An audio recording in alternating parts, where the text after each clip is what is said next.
Warahmatullahi wabarakatuh dan selamat siang. Halo sahabat Hermina, semangat pagi untuk kita semua.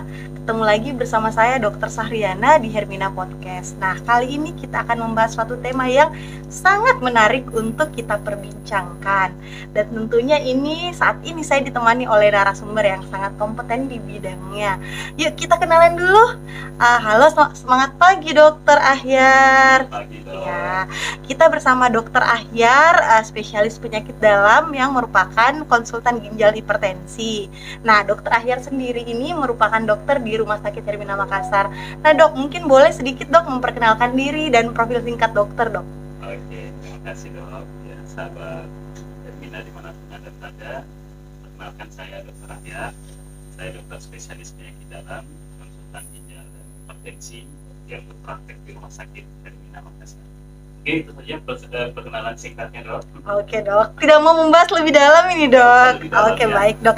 Nah Dok, kali ini kan Hermina Makassar, podcast kali ini kita akan membahas tentang deteksi dini penyakit ginjal nih Dok. Nah, boleh kita bincang-bincang santai saja Dok bersama sahabat Hermina, karena banyak sekali sahabat Hermina yang bertanya-tanya terkait tema ini Dok. Mungkin langsung aja Dok, saya persilakan ke Dokter Ahyar Dok untuk masuk ke topiknya Dok. Iya, terima kasih banyak dok. Ya, sahabat saya Hermina dimanapun anda berada. Tadi sudah disampaikan, jadi kita berbicara singkat mengenai penyakit ginjal tentunya, ya. Jadi pada prinsipnya kalau kita berbicara penyakit ginjal, maka pada dasarnya ketika seseorang itu dikatakan penyakit ginjal, pasti yang ada di benaknya itu adalah kondisi yang sangat mengerikan. Betul Dokter. Sehingga ada baiknya mungkin masyarakat, sahabat sehat Hermina tentunya harus tahu ya penyakit ginjal itu seperti apa, bisa dicegah atau tidak. Kemudian ketika mengalami yang namanya penyakit ginjal, apakah itu akhir dari segalanya? Ya, seseorang dikatakan sebagai penyakit ginjal kalau ya, sudah ada kelainan struktur, sudah ada kelainan fungsi yang berlangsung sudah lebih dari 3 bulan. Itu kalau kondisi yang sifatnya kronik. Ada juga penyakit ginjal yang sifatnya akut, tiba-tiba. Itu kadang ada faktor pencetus yang tiba-tiba. Nah, kita mungkin lebih banyak berbicara nanti mengenai penyakit ginjal kronik pasti. Betul Dok. Dokter kan tadi membahas tentang struktur dan fungsi ini Dok. Nah mungkin kalau sahabat Hermina masyarakat awam ya Dok ya, tidak mengerti, mungkin sedikit Dok disinggung tentang struktur atau mungkin fungsi, atau biasa orang berpikir pada saat lihat hasil darah saya bagaimana, ini ginjal saya bagaimana, mungkin sedikit dijelaskan Dokter. Mengenai struktur dan fungsi itu biasanya kami melakukan identifikasi dengan pemeriksaan laboratorium dan pemeriksaan pencitraan, atau dengan minimal melakukan pemeriksaan ultrasonografi. Jadi kalau dari pemeriksaan laboratorium, panel pemeriksaan fungsi ginjalnya sudah didapat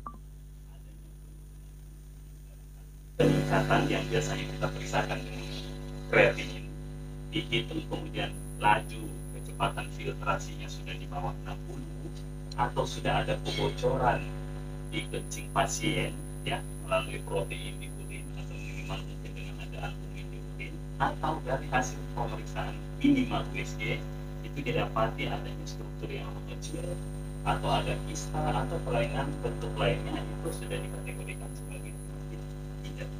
Oke Dokter, ya itu tadi sedikit tentang menyinggung fungsi-fungsi Ya. ginjal ya Dok ya, untuk mencegah deteksi dini. Nah Dok, untuk masyarakat awam sendiri nih Dok, apalagi Dok yang penting sekali dari bagaimana mereka tahu, bagaimana mereka mendeteksi diri mereka sendiri Dokter, untuk keseharian Dok. Iya, jadi sahabat Hermina sekalian, satu poin yang mungkin harus kita tekankan bersama dan yang menjadi masalah pada prinsipnya adalah penyakit ginjal kronik itu secara awal itu tidak memberikan gejala pada tahap awal. Itu yang menjadi masalah. Jadi kalau secara garis besarnya penyakit ginjal kronik itu kita bagi menjadi 5 tahapan. Tahap 1, 2, 3, 4, dan 5. Nah, tahap 5 ini yang biasanya jelek ya. Artinya kalau sudah tahap 5 itu sudah kita katakan sebagai gagal ginjal. Nah, yang kebanyakan di masyarakat itu adalah penyakit ginjal tahap 1, 2, dan 3, karena tahapan ini tidak memiliki gejala sama sekali. Tidak ada gejala yang spesifik.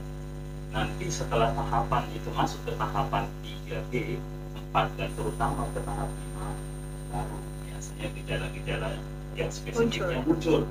Yang paling banyak itu orang biasanya identikkan masalah ginjal dengan bengkak. Oke, iya dok.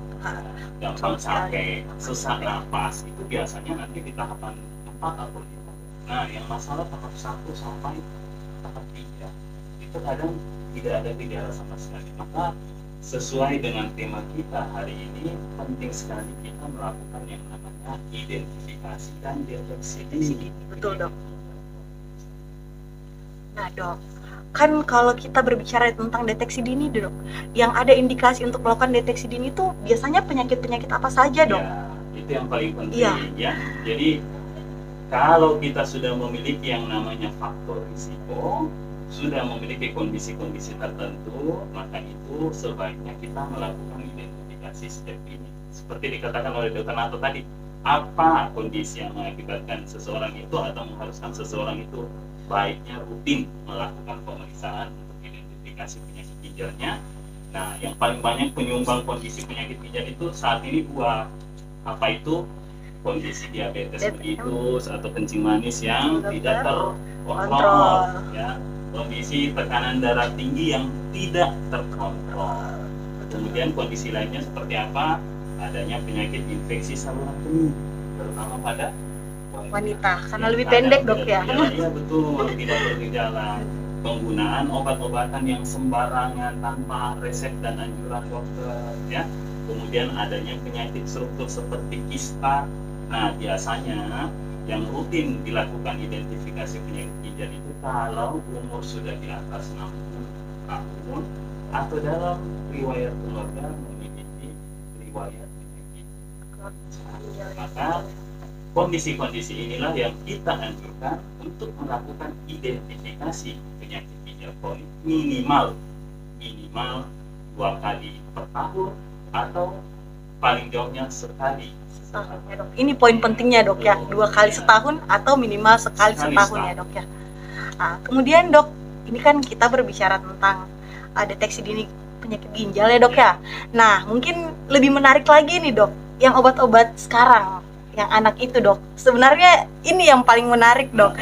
Ya mungkin dari sisi dokter Ahyar bisa mungkin sedikit memberikan opininya tentang obat sirup itu dok, dalam tanda kutip. Pada prinsipnya sih sebenarnya kalau berbicara tentang fungsi ginjal yang dikaitkan dengan obat, memang ada beberapa komponen obat yang sifatnya langsung merusak ginjal. Makanya kenapa sebaiknya memang penggunaan obat-obatan itu selalu diusahakan dengan resep dokter, tidak diberikan secara sembarangan, dan pastinya dokter juga sudah mempertimbangkan penggunaan obat-obatan yang sifatnya dapat merusak. Jadi memang kita harus hati-hati dalam penggunaan obat-obatan. Tapi satu poin lagi yang kita harus garis bawahi, kebanyakan orang mengatakan obat diabetes, obat hipertensi kalau digunakan lama,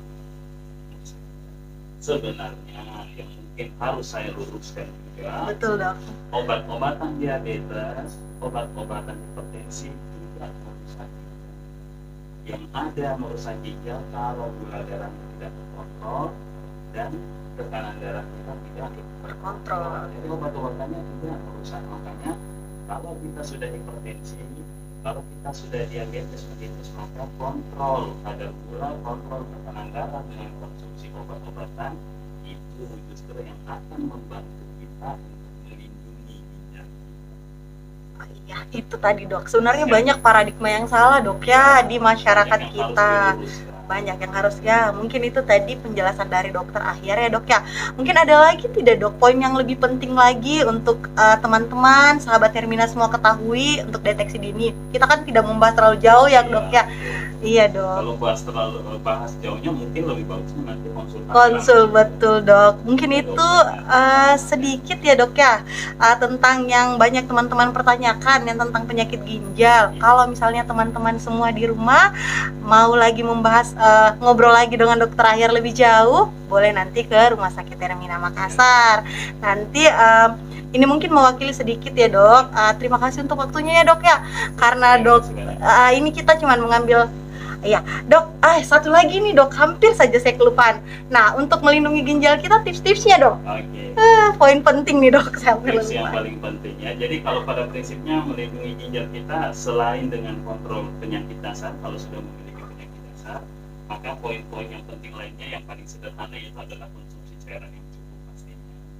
Kemudian yang kedua, menghindari makanan yang sifatnya mengandung garam tinggi. Dalam hal ini mungkin asupan natrium atau asupan garamnya kita itu jangan Berlebihan ya dok ya. anjuran dari WHO pun itu mengatakan kurang dari 5 gram per harinya total ya, dan pada kondisi tertentu mungkin lebih sedikit lagi.